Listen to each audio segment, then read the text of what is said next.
Self-care is not possible without the care of our communities. Achievements are only fleeting without the progress of our societies.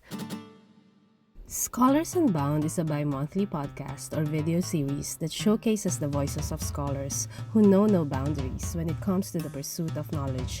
You will hear insights from their experiences as international scholars and how these influence their research, hoping to inspire future scholars to be fearless, global, and unbound. I'm your host, Dalia Simangan. Hi, everyone. Thank you for joining me in this episode and supporting this podcast. I hope you are all well and staying on top of things despite all the drawbacks during these challenging times. But if you're not, that's also fine. Give yourself some time and take care of yourself. Challenges do happen all the time. What's important is how we manage them. If you decide to take a rest, that's also management. As I said in the previous episode, it's not about balancing, but really more about how you manage the demands from both your work and personal life. If you've been following this podcast, you might be aware that my reflection in the past episode was inspired by my conversation with Dr. Ana Alonso about how she managed to complete her PhD while raising a young family. If you haven't listened to our conversation yet, please revisit episode 17. I learned a lot from Anna, and I believe you will too. If you already listened to that, thank you. And this episode is the perfect companion to that one. I invited three moms to let us speak into how they manage family life and research work and get the best from both. My partner and I had a baby 2 years ago on my supposedly final year of PhD. With both our families living far away and as temporary residents, we had little external support available. It has been tough, and we have just been winging it really. But so far, five main strategies help me manage both parenting and work in general, but especially during the pandemic. That's Teresa Jopson, a PhD candidate at the Department of Political and Social Change of the Australian National University. Teresa is a fellow Filipino and she is on the last stretch of working on a dissertation on gender, conflict, and urban migration in Mindanao. She also sits on the board of the Urban Poor Resource Center in the Philippines. And here she tells us about five strategies that help her in her family life while completing her dissertation. The first is to take turns. Feeling safe and secure in my personal relationships and environment helps with my headspace, allows me to freely communicate my needs, and come to an acceptable arrangement based on our circumstances. So, based on our deliberations, my partner and I usually go the taking turns route. This applies for small tasks and big decisions that can be a burden when it falls only on one person. For example, my partner and I take turns bringing our toddler to bed at night.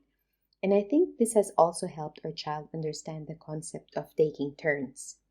This is true for big decisions like where to locate our family. In the last decade, my partner had moved to the countries where I was working, and it was my decision that during the pandemic it was my turn to move to his home country where he was offered a job. The second is to share the care. Having a good childcare is really important for me to have the space to think and write. I can't multitask well, and during the worst of the pandemic last year, I couldn't really work when the childcare services are not running in my area. I tried working during my toddler's naps and at night, but that just killed me, and my relationship with my family and my writing suffered. So the third strategy is to be fully present, whatever I am doing, to enjoy parenting and work. When I am with my child, I try to give my full attention and care. And at the worst of the lockdowns, I decided to take a little break from work and just enjoy the time with my toddler until childcare was available again. The fourth is to keep things simple. For example, my toddler has basic toys, good books, lots of imaginative play, so that our apartment is not overfilled with toys. I try to keep celebrations meaningful but not over the top. Birthdays, Christmases, Easter, those are simple celebrations in our home. The fifth is to get my child on board. We help her foster independence and give her little tasks like packing away her own toys and putting clothes she has worn in the laundry. I also share with her my needs. Last week, I told my daughter about an important panel meeting I had. I explained that we needed to leave on time for childcare so I can be back for my Zoom call on time. She was super cooperative and cheerful and even told me that she is there for me. That was so sweet.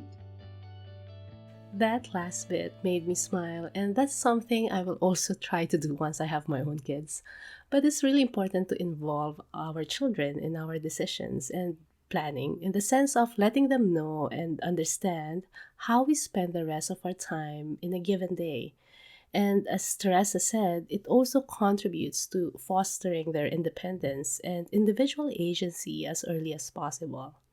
Now let's hear from Rahmatika Dewi, who is from Indonesia and a doctoral student at the International Education Development Program of the Graduate School of Humanities and Social Sciences here at Hiroshima University. Rahmatika is researching job security, the future of work, and workplace cooperation for curriculum reforms in the age of digitalization. Here she is about to share her experience as an international student and a mom to a 2 year old. Thank you for inviting me here to share my experiences on managing my academic and family time. Well, before sharing about my strategies that I conducted, firstly, I want to shortly tell you about my family. So, I have a child. He is 2 years old now, and I delivered him on December 2018 when I was the first year of a master's student at Hiroshima University. Well, until now, I'm feeling that it is so challenging for me to have a child while conducting my study. On the very first time being a mother, I felt it's so tiring, even I got baby blues for almost 2 months after delivering my son.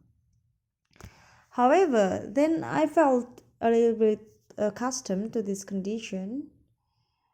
Actually, I don't have any specific strategies, but I try to have good communication with my spouse, like asking him to take care of my son during my study time at the university. I'm very lucky since my husband is here with me. And then I also manage my study time strictly. I almost never waste my time in my study room at the university for doing activities other than studying. Because I feel this is the only time I have.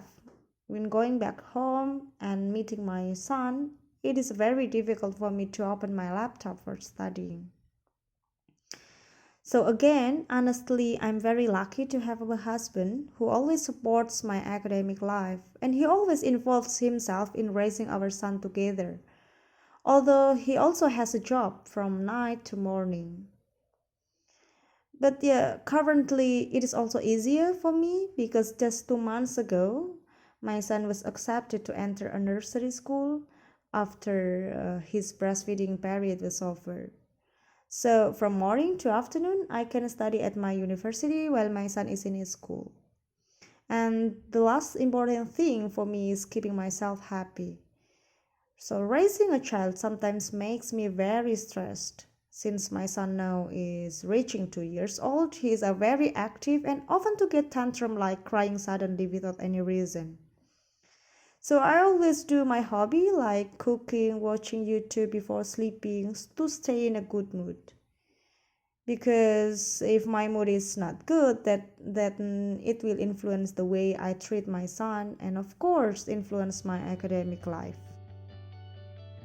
I find Ramatika's personal strategies helpful both for those with or without caring responsibilities, especially what she said about maximizing the time she spends at the university and really using it for her research. That's something I will also start applying to myself so that I can also avoid bringing work related tasks to my home and maximize my non work time. And children are explorers too, as our next guest, Dr. Aisha Younus, describes her children. They are explorers as much as we are, or even more than we are. If I were a mom to young kids myself, I believe it would be quite comforting to know that I have fellow explorers with me as I navigate my personal and academic lives. As Aisha says, she is a part of her children's expeditions. The first 5 years after completing PhD were challenging in two ways. One, the first challenge was obviously the family responsibility, and the second one was professional requirements. I must tell you here that I have two beautiful baby girls, Zainab, who is 4, and Amna, who is 2.5. Both are toddlers, very naughty and explorers. And interestingly, I don't have any other option but to be a part of their expeditions to explore the world that surrounds them. Aisha is an assistant professor at the School of Politics and International Relations at Quaid-e-Azam University in Pakistan, where she did her master's before coming to the Australian National University for her PhD. She teaches critical international relations and researches topics related to foreign policy and militancy in Pakistan, where she is originally from, and the role of culture and identity in the practice and theory of international relations. Professionally, I'm a university professor and I have been assigned tasks of teaching, supervising research students, and publishing my own research. I found it pretty hard to manage my family and professional lives together. I had hard times, but I resolved not to fail, but to learn or win against all odds. Now, the question arises that how did I manage and how am I managing? What is the trick behind it? The first thing which I'll count in this regard is my positivity. And positivity does not mean that I never had negative feelings or emotional traumas. It simply means that I did not let them overpower me. So how I managed to stay positive, I talked to myself. I continuously talked to myself, bucked up myself, encouraged myself, and telling myself that, look, Aisha, this shall pass soon. Second thing which I'll count here is priority. I prioritize things in life. I realized that kids were really small and dependent, so they must be my responsibility or my priority. Um, I also understood that once kids would start going to school, I'll have ample time for myself and for my professional life. So, prioritizing things helped me not to get messed up or bewildered by the heaps of responsibilities that surrounded me. On professional end, I focused on myself instead of comparing myself with others. I knew that it was a competition between me and myself. So sometimes I stayed awake for the whole night to meet a deadline or to get up really early in the morning to meet my professional requirements. During these trying times, I found the best of me. That's very interesting because I developed new courses and successfully supervised research students, wrote articles for national newspapers, streamlined my research papers as well. Um, and the most interesting part was that I carved an imagery for myself. I told myself that I am a cute little turtle. I'm slow but steady, and that was enough for me. The next thing which I will count is identifying the purpose of academic activity. And I identified at the very beginning of my career that it must be learning. So I focused on it. And I learned, I, I wanted to learn, and I learned new things while teaching, conducting research, watching documentary or movies, etc. So that remained my focus, and that still is my focus. Lastly, my family, my husband, parents, relatives, friends, they provided me ample support in the process of rediscovering myself to manage family and professional lives effectively. At the end, I would like to thank Dahlia, my friend, inspiration, and my guru, who provided me this opportunity to reflect on the past 5 years, and while doing so, counting and be thankful to my blessings. I must say that I'm the one who should thank you, Aisha, and how I miss our ANU days. And thank you to you and to Rahmatika and to Teresa for accepting my invitation. Aisha, Rahmatika, and Teresa shared with us a lot of strategies for managing our academic and family lives. Teresa reminded us of the importance of being fully present at whatever we do and keeping things simple yet meaningful. I learned from Ramatika how the benefits of taking care of our own well being and keeping our hobbies translate positively to our relationship with our family. These strategies are unique to our situations, and as Aisha said, it's not helpful to compare journeys with others. Instead, Aisha focuses on her own journey, sets her own standards, and recenters what she values most in her career, which is ultimately about learning.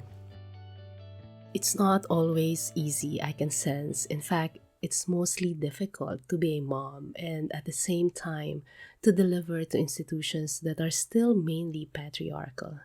Institutions that were not built to accommodate the unique journeys of motherhood. I'm aware of some institutional support provided to students and researchers with caring responsibilities, but the culture within these institutions must also change. Unfortunately, in most cases, it's still a culture that's informed by forms of dominance and inequalities, and a culture that incentivizes plain productivity rather than encouraging creativity.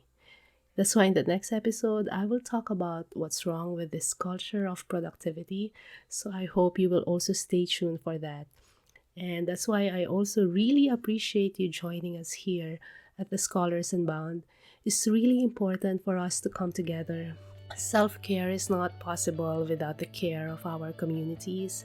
Achievements are only fleeting without the progress of our societies. To my guests, thank you so much for sharing your stories. And thank you, listeners, for your act of solidarity just by listening to our stories. I want to thank Teresa, Ramatika, and Aisha for taking the time to share with us their reflections and expeditions. From one explorer to another, I reached out to them, and they readily lent a hand so that stories of our expeditions can be told and retold and retold. Thank you for listening to this episode. Please consider leaving a comment or rating at iTunes or any of your preferred podcast hosting platforms. For details about upcoming episodes and how to support the Scholars Unbound project, visit daliasimangan.com/scholars unbound with the link in our show notes.